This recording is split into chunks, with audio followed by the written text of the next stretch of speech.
masalah daging babi, masalah darah barangkali tidak kita lakukan, tetapi mungkin kita boleh tersilap dalam bab memakan bangkai. Baik. Maka firman Allah dalam surah Al-An'am, "Qul la ajidu fima uhiya ilayya muharraman 'ala ta'imin yat'amuhu illa an yakuna maytatan aw daman masfuhan aw lahma khinzir fa innahu rijs." Baik. Maka barang siapa yang makan ini tanpa sebarang darurat, maka sebenarnya dia telah termasuk dalam kalangan orang-orang yang melakukan jenayah. Kata penulis Imam Az-Zahabi rahimahullah, "Aku tidak mengira bahawa akan ada orang Muslim yang sengaja makan babi. Takkan adalah. Kerana dalam dada orang Islam, memakan daging babi itu lebih berat daripada minum arak." Memang betul, kita orang Melayu pun merasakan babi itu sangat bernajis, sangat haram dan sangat bernajis. Tidak ada siapa pun yang sudi nak pegang babi. Tak ada siapa yang nak pegang babi. Tidak ada siapa pun yang tidak tersentak bila melihat ada perkataan pork pada makanan. Bahkan ada yang terlebih tengok kod E pun rasa babi, sedangkan E itu ialah emulsifier. Baik. Jadi baguslah tu. Baguslah tak suka babi tu. Tetapi di sana banyak juga benda haram yang lain yang sama lebih kurang seperti babi, cuma bukanlah zatnya haram. Seperti kita orang lelaki tak boleh pegang pun perempuan. Bukanlah kita samakan, tidak, tetapi hukum memegang orang yang bukan jantina kita secara sengaja juga haram. Ia haram li ghairih, maknanya bukan tak boleh pegang perempuan, tapi perempuan tu siapa? Kalau perempuan itu orang yang Allah Ta'ala halalkan auratnya, maka dia halal dipegang, seperti isteri, adik-beradik dan sebagainya. Perempuan yang ataupun lelaki yang tidak dihalalkan kita melihat auratnya, maka dia juga haram untuk dibuat lebih daripada itu, dipegang dan seumpamanya. Namun dalam bab hari ini lebih menjurus kepada makanan. Baik.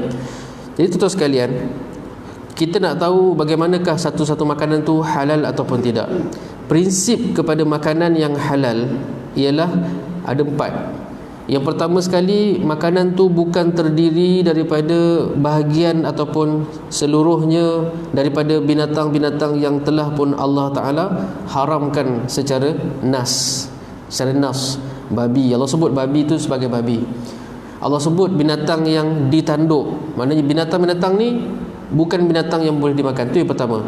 Yang kedua, tidak terkandung dalam makanan tadi, maknanya dia bukan benda yang haram, tapi dalam makanan tu tidak terkandung apa-apa benda yang telah dihukum sebagai najis dalam fiqh. Antara benda yang dihukum sebagai najis ialah apa-apa minuman yang memabukkan. Jadi kaedahnya apa-apa benda yang kalau ketika banyak dia akan memabukkan, seperti mana arak, maka ketika dia sikit pun dia mabuk juga, dia haram juga. Arak kalau ambil secawan boleh mabuk, memang haramlah arak tu. Ambil sikit pun haram. Sama dengan tuak yang dah jadi ada alkohol. Tuak tu apa nama, air peraman kan, peraman nira kan. Jadi kalau dia telah ada alkohol, dah berlaku fermentation, ada alkohol dalam berbuih-buih, bukankah kalau kita minum secawan pun boleh jadi, memang akan jadi haram kerana ia memabukkan. Kullu muskir, semua yang memabukkan akan haram. Maka kalau banyak pun tak boleh ambil kerana memabukkan, sama hukum dengan kalau dia sikit. So bukan isu saya minum sikit je, tak. Sebab dia ketika itu ialah minuman yang memabukkan, maka tidak kiralah berapa jumlah. Maka air-air seperti arak dan apa sahaja yang memabukkan ini dalam Islam hukumnya rijsun, najis. Jadi kalaulah kita masak satu nasi, kemudian ada mungkin dengan sengaja kita melihat orang bukan Islam dia percikkan arak setengah sudu ke dalam nasi kita, nasi ini dah tak halal dah, sebab dia telah bercampur dengan apa-apa yang telah pun Allah Ta'ala hukumkan sebagai najis. Apa lagi? Darah najis. Darah ni memang dihukumkan sebagai najis.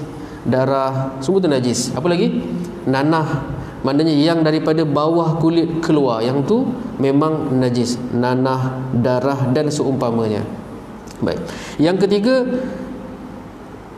dia diproses dengan dengan peralatan ataupun benda-benda yang mana tadi tu first tadi ialah benda tu haram, yang kedua dia halal bercampur, yang ketiga ialah dia halal belaka, tetapi mesin yang dibuat itu barangkali ada berus daripada babi, dia tak masuk dalam nasi, tapi mesin tu ada benda-benda yang Allah Ta'ala haramkan digunakan untuk buat makanan pun tak boleh juga.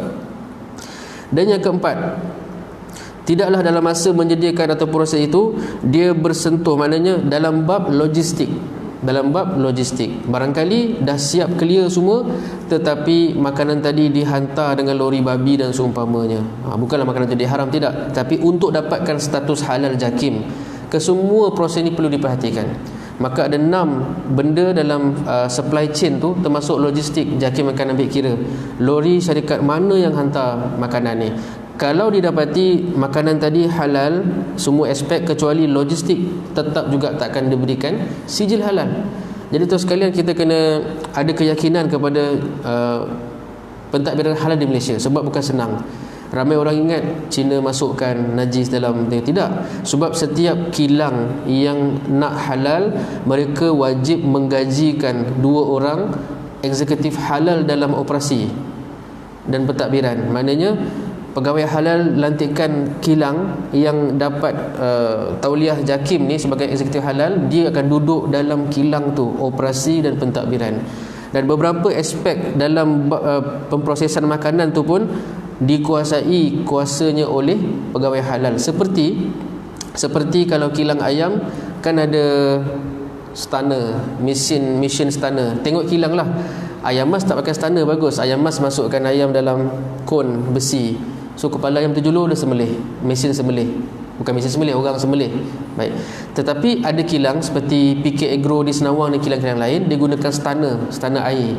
Dia gantungkan ayam tu upside down, kemudian ayam tu lalu dekat conveyor belt, dan ayam tu dilalukan kepalanya sekejap, bukan semua, bukan lemas, lalu sekejap kena dekat air yang ada arus tu, jumlah arus tu, kekuatannya, kunci tu dipegang oleh pegawai halal. Sebab bila arus tu terlebih, maka takut ayam tu mati sebab rejatan elektrik. Maknanya pegawai halal ni penting dalam industri. Jadi ini 4. Maka apa pula makanan yang halal tadi? Secara prinsipnya, tadi kita kata 4 benda kan. Secara prinsipnya, apa-apa binatang yang dianggap elok oleh orang Arab dan semasa zaman Rasulullah SAW dimakan, maka itu ialah halal. Sebab tu dhab halal. Sebab zaman Nabi SAW, dan memang orang Arab makan dhab, tapi Nabi tak makan. Maka prinsip yang pertama ini, iaitu semua binatang yang elok dianggap oleh elok orang Arab ni halal, maka halal termasuklah semua jenis ikan yang hidup dalam laut, apa pun namanya, ataupun binatang ternakan apa sahaja yang diternak oleh orang-orang Arab. Yang kedua, prinsip kedua, semua binatang yang mempunyai taring adalah haram. Maknanya binatang memburu seperti anjing, babi, serigala, beruang, kucing, gajah, yang mana ada taring dan taring tu digunakan untuk dapatkan makanan. Memang Allah Ta'ala berikan taring tu untuk mereka tangkap haiwan lain. Jadi kalau haiwan-haiwan yang jenis macam ni, jenis tangkap binatang lain dengan gigi taring, maka ini juga ialah haiwan yang diharamkan untuk kita makan. Dan yang ketiga, semua binatang yang sunat dibunuh haram dimakan. Cicak sunat dibunuh. Apa lagi? Binatang berbahaya, ular di dalam rumah. Jadi ular tu tak boleh makan. Maknanya ular tak boleh makan lah. Apa lagi?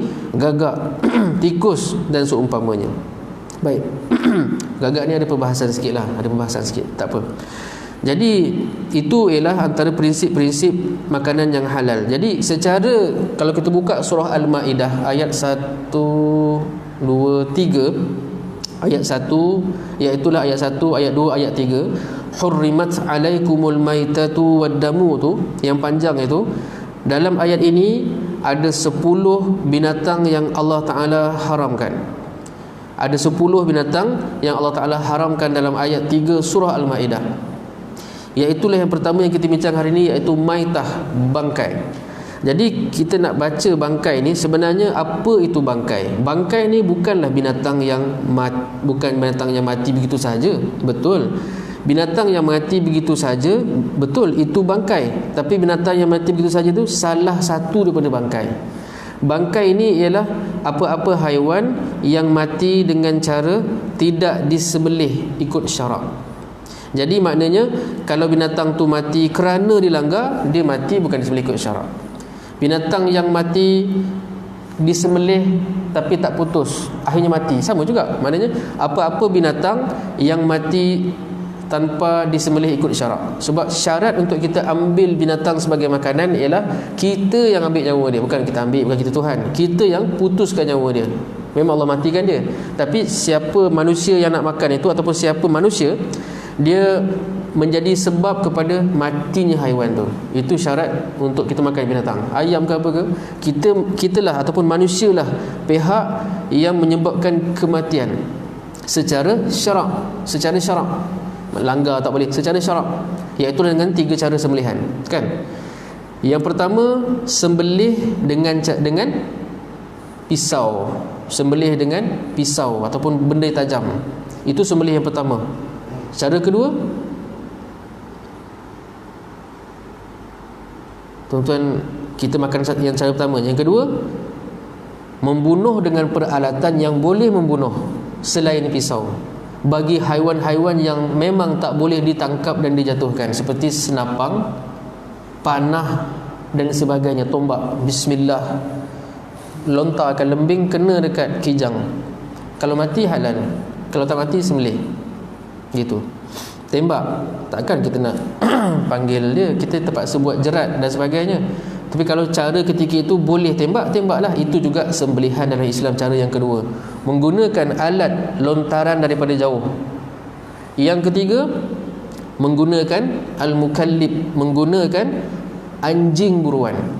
Untuk haiwan yang lebih ganas, sedap kita makan binatang. Jadi kita bawa anjing tu kita suruh dia tangkap haiwan yang kita nak dengan syarat-syarat tertentu. Yang pertama sekali, anjing itu memang anjing buruan, bukan anjing pet. Bukan anjing pet, anjing buruan. Yang kedua, anjing itu telah kita arahkan tangkap, pergi, kita dah arahkan. Yang ketiga, haiwan yang ditangkap itu haiwan yang kita arahkan. Maka tak sah ataupun haram kalau anjing buruan kita tiba-tiba bawa balik ayam, tak suruh pun. Ada ayam, tak boleh. Ataupun kita berkemah, kita suruh tangkap A, B pun tak boleh. Maksudnya kita mengarahkan dia tangkap haiwan yang kita nak. Ketika lepaskan anjing itulah kita bismillah tu, sebut nama Allah. Itu cara yang ketiga. Tapi kita tak biasa dua ni. Kita biasa yang pertama saja. Sebab kita bukan orang yang makan eksotik, mahal semua kan, kijang-kijang tu. Jadi sebab tu kita biasa dengan yang pertama saja. Sedangkan dalam Islam ada 3 cara ambil nyawa haiwan: dengan sembelihan, dengan lontaran daripada jauh, dan dengan wakallib, anjing buruan. Semua yang bekas-bekas tentera ni dah buat belaka dah. Tiga-tiga kan, biasa je. Baik, maka balik pada tadi tu, bangkai yang pertama mati sendiri, kan? Dia mati sendiri, tak disembelih. Dia mati sendiri, dah mati terbiar. Kat LPT banyak lembu. LPT saya dah kena sekali dah. Tak, saya time isteri saya memandu, kenapa lepas tu slow, rupanya depan ada lembu. Jadi isteri saya potong bas, lembu tu keluar. Sempatlah elak, alhamdulillah. Kalaulah lembu tu dilanggar dan mati, maka itu ialah bangkai, sebab tak disembelih. Kalau sempat sembelih, tak bangkai. Yang kedua, yang disembelih dengan sembelihan tidak syarak, seperti sembelihan oleh orang kafir yang bukan ahli kitab, disembelih oleh orang Islam tetapi tak cukup syarat, tak putus 2 urat makanan dan urat bernafas, saluran bernafas dengan makanan. Yang ketiga, haiwan yang tidak menjadi halal dengan disembelih, seperti babi disembelih oleh orang, mana yang bukan-bukan. Jadi secara tuntasnya, bangkai ini ialah haiwan yang mati dengan cara yang tidak syar'i. Maknanya bukan orang sembelih untuk makan. Sebab tu prinsipnya, kita nak makan satu binatang, binatang tu ditumbangkan ataupun disembelih oleh seorang manusia. Mesin boleh tak mesin? Kalau manusia gerakkan mesin tu bolehlah, macam senapang. Maksudnya manusia yang menjadi penyebab kepada kematian haiwan tersebut dengan cara yang Allah Ta'ala ajar. Okey, baik. Jadi kenajisan bangkai ni ada persoalan. Sebab satu binatang tu ada 3 bahagian utama. Yang pertama, luar kulit, tanduk, gigi, bulu, ni semua luar kulit. Yang ketiga, kulit tu sendiri. Kulit tu sendiri. Kedua, yang ketiga, daging dia. Jadi adakah semua binatang tu dipukul rata oleh Islam? Kalau tak boleh makan harimau, harimau tak boleh makan, ada taring kan? Boleh tak pakai kulit dia? Itu maksudnya. Kalau kita tak boleh makan kucing, boleh tak saya ambil kepala dia buat hiasan? Itu soalannya.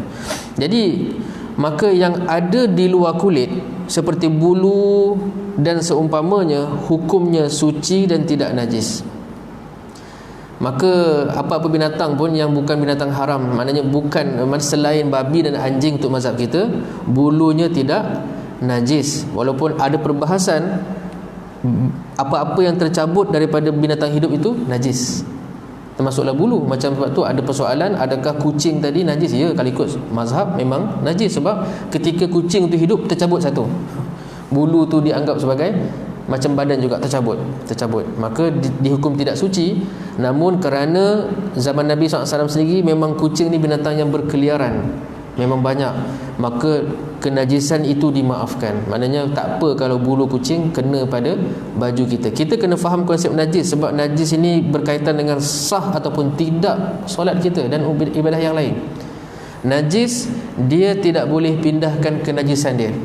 Maknanya kalaulah tai anjing tu di atas lantai, di situ najis, sini tidak najis, dia tak boleh pindah. Mana kata saya tengok tak, najis, dia punya fizikal najis tu, itulah yang akan menajiskan sesuatu. Nak bagi faham lagi, babi najis yang berat. Kemudian babi tu dibungkus dalam plastik, kita pegang plastik tu, najis tak? Tidak. Najis, babi tu tak boleh keluar ke plastik tu, najis je. Yang dalam tu najis, dalam plastik tu. Luar plastik tidak najis. Sebab ada orang kata macam ni, kita mana boleh pakai duit RM1, RM2, sebab duit tu mungkin masuk pasar Cina, orang jual babi, macam tu lah kan. Betul sekalian, memang betul berlaku benda tu. Kita tak tahu siapa yang pegang duit kita sebelum kita. Barangkali dia lomo dengan anjing, dia lomo dengan arak dan sebagainya. Tetapi ketika orang bukan Islam tu dia pegang tu, tangan dia kita anggap kering, tapi tangan dia tak suci sebab dia tak pernah pun samak tangan dia, maka tangan dia bernajis. Bila tangan dia bernajis, kering, mana dia tak cuci, cuma kering, dia pegang kotak ni tak najis sebab tak ada fizikal najis. Kotak ni boleh bernajis bila mana tangan dia basah dengan darah anjing, basah dengan darah babi. Jadi ada fizikal najis tu, dia pegang, melekat, barulah kotak ni najis. Sebab tu kita tak bolehlah nak sampai tahap mencari-cari. Kita boleh berhati-hati, tapi tak perlu sampai menyusahkan diri sendiri.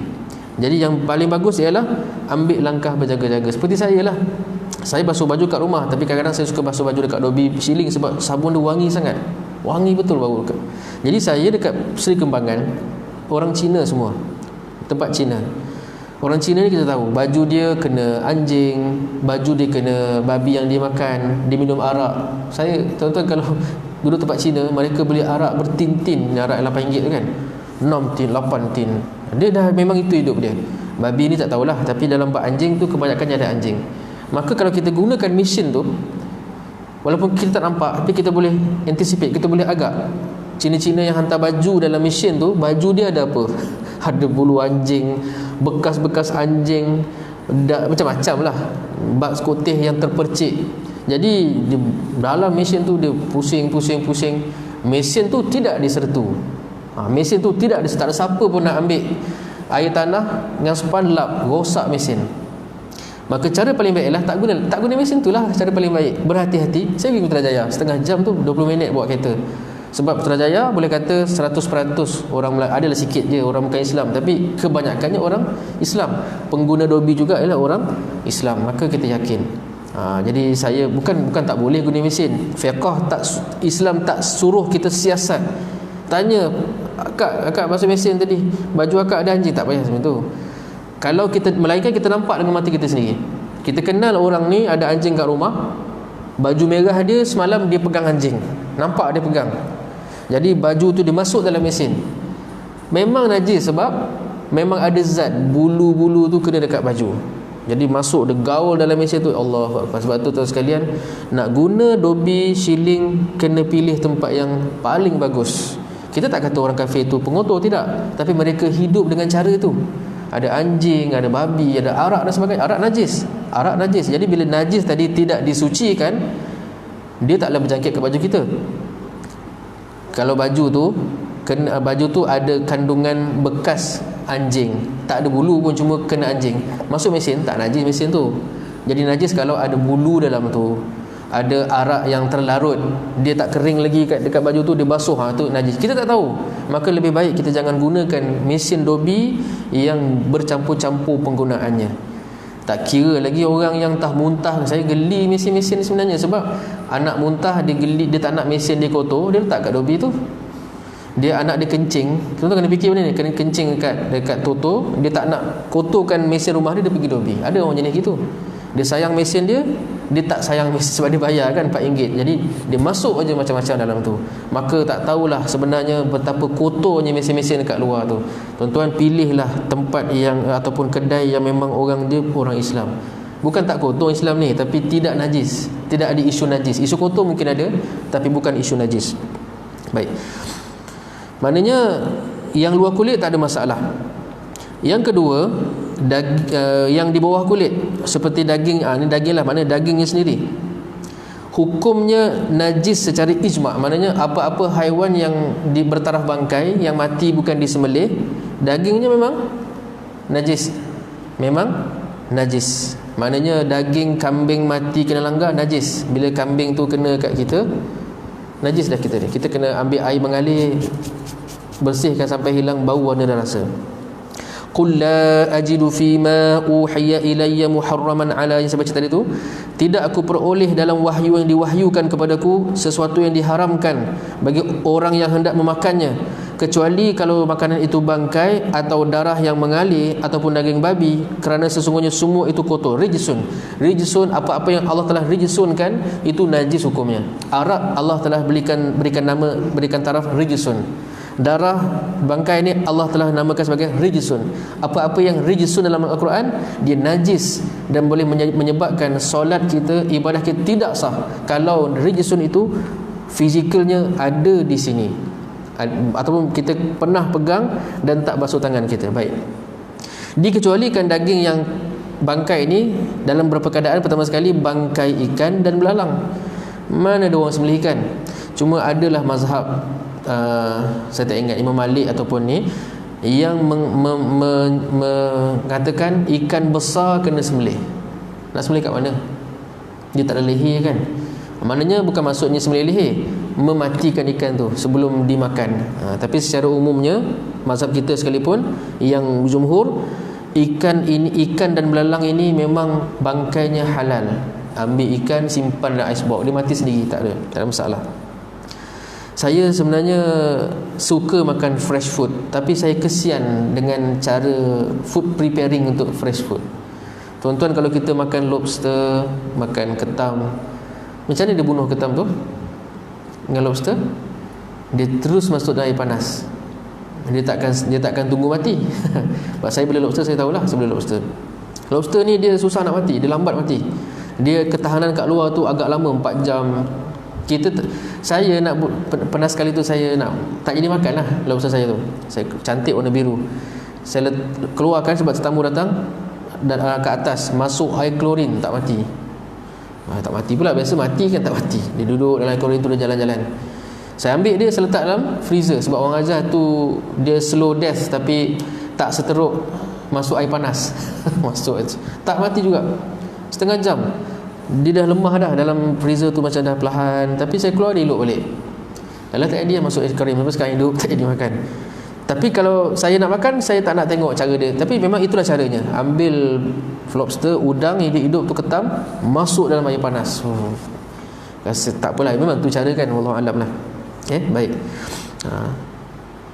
Jadi ikan, belalang dan apa sahaja yang ada dalam laut, binatang laut, halal dimakan. Apa sahaja, selagi tak datang sebab pengharaman yang lain. Antara yang mengharamkan ikan ialah racun, apa-apa yang haram lah. sifat-sifat yang haramkan dia tu racun. Selagi dia tidak beracun, selagi tidak ni, maka dia ialah binatang yang halal dimakan. Anjing laut macam mana? Anjing laut ni anjing ke?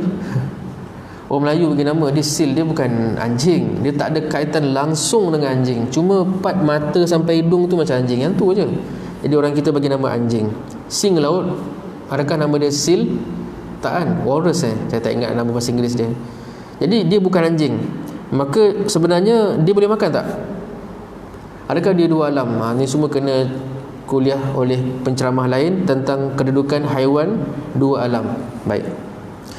Yang ketiga, seperti mana juga hadis Nabi SAW, idza waqa'a dzubab, bila seekor lalat masuk dalam minuman salah seorang kamu, maka hendaklah dia tenggelamkan lalat tu habis-habis, kemudian buang lalat, kerana satu sayap lalat ada penyakit dan pada sayap lagi satu ada penawar. Hadis Sahih Bukhari. Kita beriman dengan hadis ini, walaupun kita tak sanggup nak buat, dah masuk tu tenggelamkan. Sanggup tak sanggup, Allah Ta'ala tak marah, tapi wajib beriman dengan hadis ini. Maknanya itulah yang diajar oleh Allah. Kalau masuk lalat, tenggelamkan, keluarkan, minum air tu. Sanggup tak sanggup, itu soalan lain. Seperti mana kerang, ada orang tak sanggup makan kerang. Tuan-tuan tahu tak, udang ni haiwan yang sangat kotor. Haiwan yang kotor. Udang ni sedap, tapi dia haiwan yang sangat kotor. Lobster, kalau kita menyelam tengok freshwater lobster, dia duduk dekat bawah, dekat sebelum selut, dekat pasir-pasir. Dia tangkap ikan, dia simpan dulu macam buaya, sampai ada bau baru dia makan. Dia makan sikit-sikit. Lobster makan sikit-sikit. Dia tangkap ikan, makan ekor. Dah busuk ikan tu, dia baru makan. Kotor tapi sedap. Jadi kita jangan fikir jauh-jauh sangat, kita makan je macam biasa. Maknanya bukan kadang-kadang memang benda tu halal ataupun benda tu bersih, tetapi kita tak sanggup. Sama dengan lalat ni, maknanya dah Nabi ajar begitu, maknanya bersih. Sanggup tak sanggup, Allah tak marah. Tapi kita kena beriman, itu ialah benda yang diajar oleh Allah dan Nabi SAW. Itu benda yang betul pada pandangan syarak. Yang ketiga, daripada pengecualian tadi, tulang, tanduk dan kuku, semua ni suci. Tulang, tanduk dan kuku kita boleh pakai. Yang keempat, bangkai manusia ataupun jenazah. Jenazah manusia ni, kalau binatang lain mati, kita sebut sebagai bangkai. Najis, pegang tu menajis, tapi orang mati tidak najis. Manusia ni Allah Ta'ala suci, muliakan. Air mani bukan najis. Mana kalau kena kat kain sikit, kita buang-buang sikit je, boleh buat semayang, tidak batalkan, bukan najis. Mayat pun bukan najis. Mayat tu busuk macam mana pun bukan najis. Mayat lah, darah yang keluar tu najis. Tu yang luar tu, seketul tu, sekujur tubuh tu bukan najis. Yang keluar tu najis lah, tahi dia, darah tu najis, tapi dia tu sendiri bukan najis. Maka tak ada masalah kalau kita ada semayang, kita pegang tangan, tak ada masalah. Itu bukan najis. Allah Ta'ala muliakan manusia. Yang itu yang kedua. Benda ketiga tadi kita kata, persoalan ketiga adalah kulit. Maka adakah kulit haiwan itu najis? Kulit ni ikut haiwan tu haiwan apa. Kalau haiwan itu halal, kulitnya halal. Kalau haiwan itu haram, kalau haiwan tu halal, kulitnya tidak najis. Kalau haiwan tu haram dimakan, kulitnya najis. Tetapi najis tu boleh dihilangkan dengan cara samak. Harimau, kita menentang penggunaan kulit-kulit haiwan liar ni, tapi nak cerita hukum, gajah ke apa ke, rasa macam nak pakai lah dia punya ni, maka boleh disamak. Buaya kan tak boleh makan kan, timsah, buaya tak boleh makan.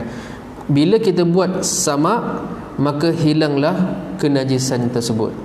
Babi je tak boleh dengan anjing, sebab babi ni memang dia dah haram secara zatnya, memang itu haram sendiri. Baik, maka tuan sekalian, kalaulah kita dah faham sikit-sikit konsep bangkai ni, maka apa sahaja binatang yang mati bukan disembelih ikut syarak, ataupun binatang yang mati disembelih dengan secara syarak tapi niatnya salah, bismillah, ni dengan sunat, dengan yang wajib semua, kemudian dia, tapi haiwan tu disembelih untuk berhala, ni pun binatang yang haram dimakan.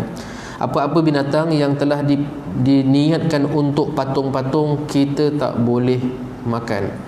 Orang Cina punya oren untuk patung, dia letak ayam seekor, kita tak boleh makan. Tak boleh makan benda tu. Baik. Yang dihalalkan dari bangkai, itulah dia bangkai haiwan laut yang kita sebut tadi tu, belalang dan sebagainya. Maka boleh tak jual bangkai? Syariat Islam melarang menjual bangkai, tak boleh jual bangkai. Adalah ni perbahasan yang agak luas, sebab kadang-kadang orang jual lemak binatang. Sebab tu lemak yang halal dalam industri halal diambil daripada haiwan yang disembelih. Maknanya satu tempat sembelihan haiwan, dikeluarkan daging, dapat lemak tu dihantar ke industri hiliran yang lain. Bukannya suka-suka hati ambil kilang orang kafir punya lembu, tak. Untuk dapatkan status halal, emulsifier tu lemak-lemak yang digunakan, lemak-lemak yang digunakan dalam pembuatan makanan. Untuk dapat cop halal, lemak tu lemak haiwan yang halal, yang telah pun dapat halal. Jadi industri halal tu besar sebenarnya. Industri halal tu besar, orang kafir yang kuasai. Industri halal ni nilai dia bilion-bilion, tetapi player-player dia ialah orang bukan Islam. Tak tahulah kenapa kan. Saya tak tahulah kenapa yang tanya saya. Ladang-ladang yang besar memang milik orang bukan Islam. Ladang lembu susu tu besar pun orang India juga, kat Sarawak dan sebagainya. Ladang-ladang besar milik orang bukan Islam. Cuma saya dalam grup Facebook tu, tuan-tuan tengok grup GTR, bukan motor, grup transformasi ruminan. Ini ialah satu gerakan oleh Tuan Haji Nordin Mat. Dia ni memperjuangkan industri ruminan, maknanya penternak haiwan empat kaki. Sebenarnya Malaysia ni sangat suffer industri ni. Sebab kerana industri ni dibunuh oleh daging-daging import yang sangat murah. Jadi daging tempatan mahal, almost RM38 hingga RM40. Daging kotak RM15, RM12, RM20. Orang berniaga, kalau iman dia kuat gila, baru dia beli orang tempatan je daging lah. Tapi kita terpaksa menghadapi kos, maka mereka, orang berniaga dia terpaksa beli kotak-kotak untuk perniagaan mereka. Maka penjualan daging import, daging tempatan ni kebiasaannya tertumpu pada korban, dan pasar minggu tu pun sikit. Jadi inilah pejuang-pejuang ruminan, tuan-tuan sekalian. Nak katanya, untuk dapat lemak haiwan yang boleh digunakan untuk makanan halal, lemak tu daripada binatang yang halal sahaja, yang halal, yang telah disembelih. Dia takkan pergi rumah sembelihan di Australia yang tak ada sijil halal, saya nak minta lemak, tak. Kalau ada, makanan tu takkan dapat status halal. Dan Malaysia memang leader dalam pensijilan halal dekat dunia. Kita lead benda tu. Dan kalau ikutkan perkembangan terkini, Turki sedang usaha keras untuk jadi nombor satu. Jadi dia mula panggil pakar-pakar daripada sini, pakar daripada Indonesia, Malaysia, untuk duduk di Turki, untuk mereka pula lead industri halal. Sebab Turki punya market sangat besar. Dia besar, dan di sebelah Eropah, jalan kaki sampai. Maka kalau kita tak berperang, kalau tak bersungguh-sungguh, Turki akan potong kita. Saya bukan nak cerita apa, saya cerita sebab saya duduk kat MICE, borak dengan Tan Sri tu, baru saya terbuka minda. Rupanya ekonomi kita ni, kita kena kerja sangat keras. Sebab Malaysia ni kecil sangat, 30 juta. Kalau kita jual dalam negara, kita tak boleh berjaya. Tuan-tuan sekalian, maka penutup hari ni ialah kita faham konsep bangkai. Kalau rasa tak yakin, jangan makan. Sebab ekonsif ke yang ada isu tak sembelih tu. Saya tak pernah beli barang kat ekonsif, tak pernah beli. Pernahlah sekali beli barang untuk Terengganu, sekali je. Saya tak pernah beli sembelihan dia. Ada halal tak ekonsif? Setiap pasar raya yang ada halal diwajibkan untuk pamerkan sijil belakang kaunter ayam. Wajib. Itu kewajipan. Syarat untuk dapatkan halal ialah, kalau kat Tesco tu ada ni, Tesco ada kan belakang tu halal. Itu syarat halal. JAKIM mewajibkan setiap premis yang jual daging halal di pasar raya untuk dia pamerkan halal dia. Jadi kalau tuan-tuan pergi Tesco, memang pampang halal, belilah. Beli kat situ, bukan suruh beli kat Tesco, mana halal. Tapi kalau pergi dekat pasar raya yang tak pamer, tanya dulu, ada ke tidak halal. Kalau ada, kenapa tak tampal? Saya boleh buat report kepada JAKIM. JAKIM boleh kenakan denda yang agak banyak sebab dia tak pamerkan halal, timbulkan keraguan dan sebagainya. Tapi kalau memang tak ada halal, jangan beli langsung. Jangan beli langsung. Jadi sebab itulah dalam bab ayam ni, sebenarnya ayam pasar raya tu lebih terjamin kebersihannya berbanding ayam pasar. Siapa kerja pasar tahulah macam mana isu ayam pasar. Kena ayam pasar sebab pasar tak boleh sembelih ayam. Itu DVS punya peraturan. Jabatan Veteriner tetapkan sembelihan hanya di abattoir sahaja, di kilang sahaja. Tak boleh sembelih ayam dekat pasar. Dulu boleh kan, sekarang tak boleh. Jadi ayam kat pasar tu ayam sampai dari luar, dari rumah sembelihan. Kita tak tahu siapa sembelih ayam tu. Boleh tanyalah, Ji, ayam daripada mana? Boleh tanya. Tapi susah kita nak tentukan. Pasar raya confirm insya-Allah bila ada halal kat dinding, maknanya JAKIM dah buat inspection A sampai Z. Lori yang hantar, kilang, penyembelih dan sebagainya. Penyembelih JAKIM wajib ada tauliah penyembelih JAKIM. Mereka mampu sembelih 1000 kot sejam. Mereka sembelih sangat laju, terus sekalian. Jadi sekadar berpesan-pesan untuk kita jaga pemakanan kita, kerana setiap daging yang tumbuh daripada benda yang haram tidak ada tempat lain melainkan neraka. Nauzubillah min zalik. Dan saya sebagai ayah, saya akan pastikan anak saya makan benda yang halal sahaja. Halal betul-betul. Maknanya kalau ragu, saya tak beli langsung. Coklat-coklat Belanda, saya pun tak faham bahasa Belanda, saya tak makan. Memang saya tak makan. Sedap, tapi saya tak berapa berani nak makan dah. Coklat Cadbury tu walaupun pernah ada isu tu isu salah faham je, bukan isu teknik. Sebab tak mungkin berlaku babi dalam tu. Sebab kawan saya punya kawan, ni bukan cerita main-main. Ustaz Saiful JAKIM tu halal, dulu halal. Kawan dia ialah eksekutif halal di Cadbury kat Subang kot. Yang mixing the ingredient tu pegawai halal. Untuk pastikan semua tu dicampur, pegawai halal duduk di situ. Jadi sangat ketat. So mana ada cop halal, makan. Isu halal Cadbury ialah contamination, pencemaran luar.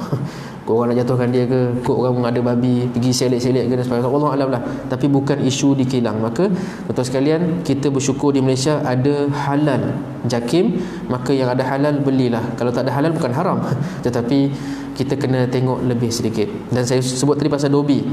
Tuan-tuan tak pergi dobi tak apa, tapi kalau pergi dobi, pastikan dobi tadi digunakan oleh orang Islam sahaja kalau boleh. Sebab kalau bercampur dengan orang kafir, ada kebarangkalian mesin tu ada bekas bulu anjing, bekas arak, bekas babi dan sebagainya. Orang yang minum arak ni dia akan mabuk dan dia akan muntah. Dan orang-orang macam ni takkan gunakan mesin rumah dia untuk basuh. Itu je lah. Saya kawan Cina, kawan saya Hafiz Hong kan. Saya tak pernah tanya soalan ni, tapi saya ramai kawan Cina.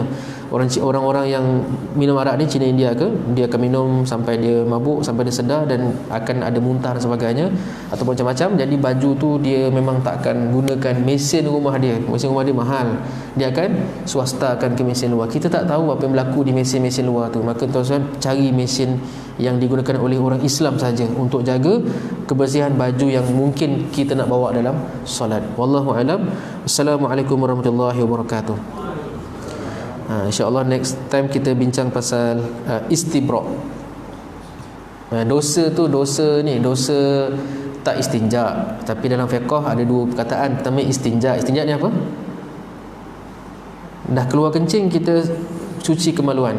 Tapi sebelum tu ada sunnah, nama dia istibra', menghabiskan air yang keluar dengan pelbagai cara. Yang tu ada perbahasan insya-Allah. Wallahu a'lam.